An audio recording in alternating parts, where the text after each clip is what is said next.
you know how to say no, ladies and gentlemen? I'm saying this in context of love and marriage, in context of family. Do you know how to say no? Because answers are either yes, wait, or no. Do you know how to say no? I have realized that most people who grew up with child trauma, they were traumatic. They had traumatic experiences when they were young. These people can never say no. They better feel bad inside after maybe conceding to a yes they are not interested in. I have a book. I gave it to a certain teacher, a friend of mine, a school director. The book is called The Magic or The Art of Not Giving a Fuck. That's what the book says. It's a very good book. And this book teaches people how to say no without feeling bad.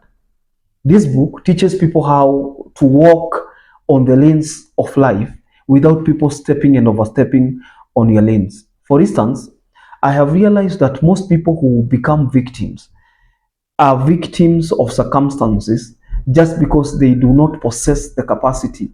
They don't have the ability to say no. You have realized that you have been posted on this show, for instance, and there are so many sweeters. You are spoiled for choice. And you can actually tell that the person I am going on a date with is toxic. You have seen all the red flags from the communications you had on WhatsApp, from the phone calls you had, from the frequency of chats. You have realized that these are walking red flags. But because red is your favorite color, you will walk right into them, and 5 years later, you come complaining. You don't know how to say no. So in this video, I want to teach you how to say no, even when you don't want something and you don't have to feel bad about it. But before then, if you're watching us for the first time, welcome to the podcast, ladies and gentlemen. I'm your host, Jenga Jero. Like this video right now, subscribe to our YouTube channel. It's free to do that. In the count of 3, 2, 1. Now, do you know how to say no? And how do you do that? I've realized that most people want to be politically correct. Politically correct because they want to be liked. Politically correct because they want to make other people feel good. And what is the cost of that? Because if you make somebody feel good, somebody will feel bad. And that person is you. Unless you have sacrificed yourself.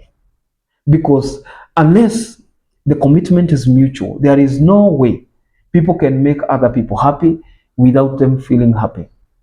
If they don't reciprocate the energy, you are being used. I'm telling you the truth. If they do not reciprocate the energy, if you don't feel good after making other people feel good, you have been used. Take it to the bank. Any day, any time. So you realize the first question you ask yourself, am I into this? Do I actually buy this idea? Or I'm just saying yes for the sake of yes? Am I into this? Is this something I would naturally choose if I were to? Is this something I could choose? If the answer is no, that person can go wherever they want.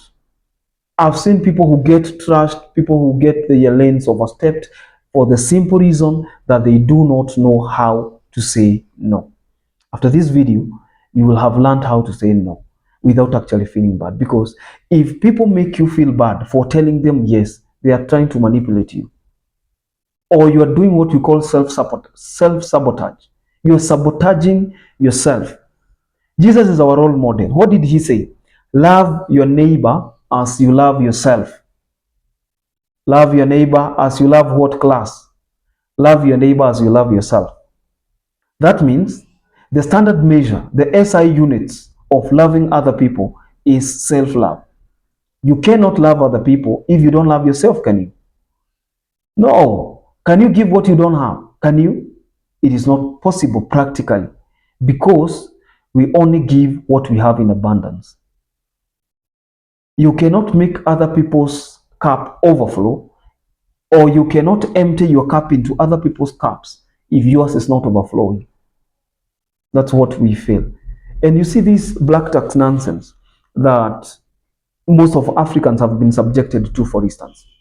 You realize that somebody sacrifices themselves completely for the sake of family, and that person works for that family for the next 10 years, and the person, the family that those people have been helped, or the person that has become the servant for that matter, is never recognized, is actually being used. How many women did you hear saying, I went to the Gulf, I sent money home, I thought they were doing ABCD, to my shock, I came back home. Have you not seen me bring them on the show?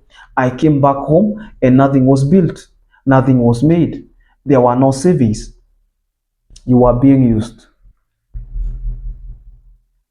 How many people are we having today? How many people? You see, there are even people, I'm not saying this is bad, but imagine you have children that are looking up to you. You are answerable to these children. Take an example. Let's assume somebody got a 3 million deal today. And maybe that 3 million deal they had can be able to buy them a small property. That small property is something they can use to put up a home, at least a home, to stop tenancy. But because of Black Task, that person will have to pay school fees for all the siblings, help uncles and aunties, build I don't know what at home at their own expense, and they have children. And you know, some of these deals only happen once in a lifetime. And what happens later? The person used to say, and kuna time ilikuanga na mita tatu. Kuna wakati Ruiru plot zilikuwa zinatoka 500,000. Kuna wakati Juja sijui nini. I'm saving you from saying I wish I knew. I wish I knew. The same context happens in a relationship. How many people are we having today? Because alichekeshwa siku moja, she could tell the boyfriend is toxic, but the boyfriend just wanted to sleep with her. So she got pregnant. She got dumped. She couldn't say no. Who do we blame? The devil? No. Your incapacity to say no. Hard knocks, right? We need to reach a point, ladies and gentlemen, where we can make peace with the fact that saying no is actually an answer, a complete answer. And it takes a lot of confidence, especially if you realize that saying no also teaches the other person a lesson that you can stand up for yourself. There is this in it. When I don't know whether this happens to women, I've never been a woman, but at least women who are watching can let us know. There is that innate nature, born in boys, that when somebody hits you, you want to hit back. Hata kama yeye ni nani. There is that innate feeling. It's born in boys. I don't know whether it comes with the testosterone hormone or what, but for every man, when you hit, he wants to hit back, to stand for yourself. Are you getting the point? That no, I cannot watch this happen. You disrespect him, you will have to suffer the consequences. I've seen women and men who are also victims of people who stood up for themselves. People who said, no, this one, no. If this is what I'm going to pay as cost for this marriage is going to end right here and here. How many women? There's a lady we brought on the show, I think some 4 days ago, 65 years old. And she said, one of the regrets, I wish I could play that clip for you here. One of the regrets she has in life is marrying somebody she didn't like. Somebody they met on the first date, just like that, in a matatu going home. That was that. They never developed friendship. She never said no, and that was it. But when she got sick, the person threw her out. When she got sick, when she was not able, you know, I'm giving you real life examples. There are no stories here. Real life examples. Remember her. She was here, Irene. See her photo there? What did she tell us? We asked her, what is one of the lessons you can teach your younger self? He told us, do what you love. I wish somebody told me that I could love first before getting married. But look at most women. They are in a hurry. Look at most men, they are in a hurry. Mushajuana na mtu leo, you want us to start the process today, and something you have not been able to achieve. For let's say somebody has been single for 15 years, for instance. I want you to see where people go wrong. Somebody has been single for 15 years.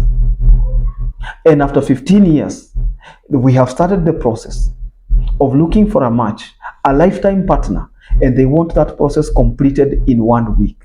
How is that possible? We need to be serious.